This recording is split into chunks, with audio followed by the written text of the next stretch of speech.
हुआ था और मैंने रीअप्लाई करने के लिए जून लास्ट ईयर में दिया था, एप्लीकेशन दी थी। एंड कल जैसा कि आप सब जानते हैं मेरी कोर्ट डेट थी। एंड मैं कुछ फैक्ट्स पहले आप लोगों के सामने रखना चाहती हूँ।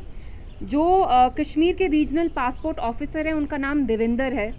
उनने कल ऑनरेबल जुडिशरी को मिसलीड किया और साथ में सीआईडी ने भी मिसलीड किया है। जैसा कि आप जानते हैं मुझे ये पासपोर्ट इशू किया गया है और ये 2 साल का पासपोर्ट है।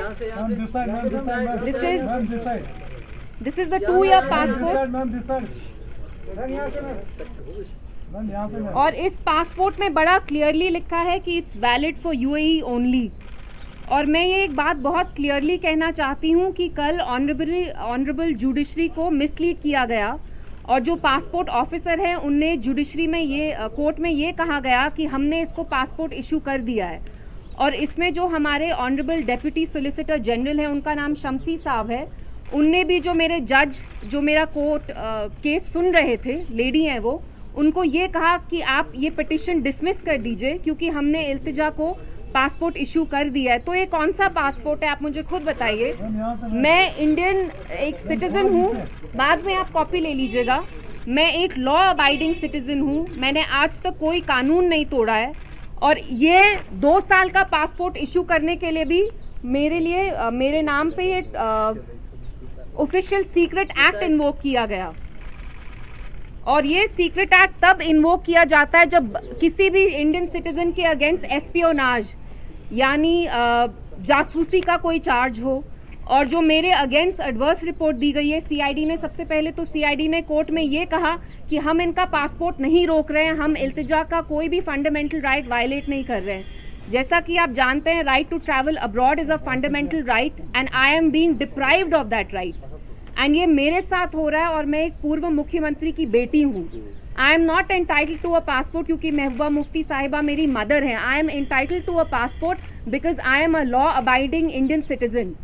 आप मुझे खुद बताइए मैंने कोई कानून तोड़ा है? जो ये देविंदर जी हैं जो पासपोर्ट ऑफिसर है, उनने सीआईडी से खुद पूछा कि मेरे अगेंस्ट कोई चार्जशीट है, कोई एफआईआर है। और आप लोग जर्नलिस्ट हैं, आप सारे जाके प्लीज पता करवाइए मेरे अगेंस्ट कोई चार्जेस हैं क्या, मेरे अगेंस्ट कोई एफआईआर है, कोई चार्जशीट है, तो मेरा कसूर क्या है।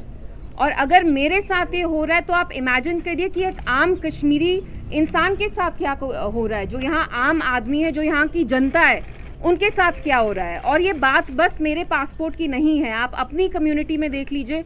2 महीने पहले इरफान महराज करके एक जर्नलिस्ट हैं जो आर्टिकल 14 के लिए लिखते हैं, उनने एक पीस लिखा about 3 people 3 years ago who were shot in a fake encounter, जिनके अगेंस्ट कोर्ट ने ब्रिगेडियर को चार्ज भी किया है for extra judicial killing. Last month उनको यूएपीए के अंडर दिल्ली ले गई एनआईए। जर्नलिस्ट हो, स्टूडेंट्स हो, सब पे यहाँ दबाव चल रहा है। और मैं इसमें सीआईडी के बारे में भी 2-3 चीज़ें ऐड करना चाहती हूँ। 2019 से जब से आर्टिकल 370 एब्रोगेट किया गया है तब से कश्मीर को ऑटो पायलट मोड पे चढ़ा दिया है। ऑटो पायलट मोड में यानी यहाँ इसको साइलेंट मोड पे रख दिया। यहाँ लोगों को बात करने की आज़ादी नहीं है, जब आप बात करते हैं तो आपको जेल में डाल दिया जाता है। आई थिंक 1 महीने पहले मैं यहाँ आई और बहुत सारे जर्नलिस्ट से मेरी उनसे बात हुई एप्टेक्स कैंप के बारे में। तो यहाँ दांगलियाँ चल रही हैं, यूथ को एम्प्लॉयमेंट नहीं मिल रही है, फेक एनकाउंटर्स हो रहे हैं। यंग लड़के 2019 से लेकर अब तक उन पे यूएपीए लग रहा है। यूएपीए यहाँ थोप के लोगों को जेल में डाला जा रहा है। और जो सीआईडी है वो इसमें एक बहुत गंदा रोल प्ले कर रही है क्योंकि वो दिल्ली गवर्नमेंट, सेंट्रल गवर्नमेंट के बिहेस्ट पे यहाँ पे लोगों से उनका गुजारा, उनका लाइवलीहुड छीन रही है, क्रिमिनलाइज कर रही है। पासपोर्ट जैसी बेसिक चीज़ क्रिमिनलाइज कर दी गई है। आप मुझे खुद बताइए, मैं तो एक लॉ अबाइडिंग सिटीजन हूँ, क्या मैं नीरव मोदी हूँ? क्या मैं फ्यूजिटिव हूँ? क्या मैं टेररिस्ट हूँ? मैं देशद्रोही हूँ? अगर मैं मरकजी सरकार के अगेंस्ट कोई बात करती हूँ तो क्या वो मुल्क के अगेंस्ट बात करना होगा क्या? आई मीन मेरा कसूर क्या है? And this is not just about me, मेरे जैसे बहुत सारे लोग हैं, स्टूडेंट्स हैं, जर्नलिस्ट हैं, आप में से भी बहुत सारे लोग हैं जिनका पासपोर्ट रोक दिया गया है, आपको नो फ्लाई लिस्ट पे रखा गया है। तो यहाँ पे तो 2019 से कनपट्टी पे गन रख के यहाँ पे एक नॉर्मल सी इम्पोज की गई है सब पे। तो कोई अपना मुंह खोलता है, जबान अभी चलाई नहीं होती है तो आके आपको पुलिस आके अरेस्ट कर लेती है। और जो CID है यहाँ वो एक बहुत गंदा किरदार प्ले कर रही है।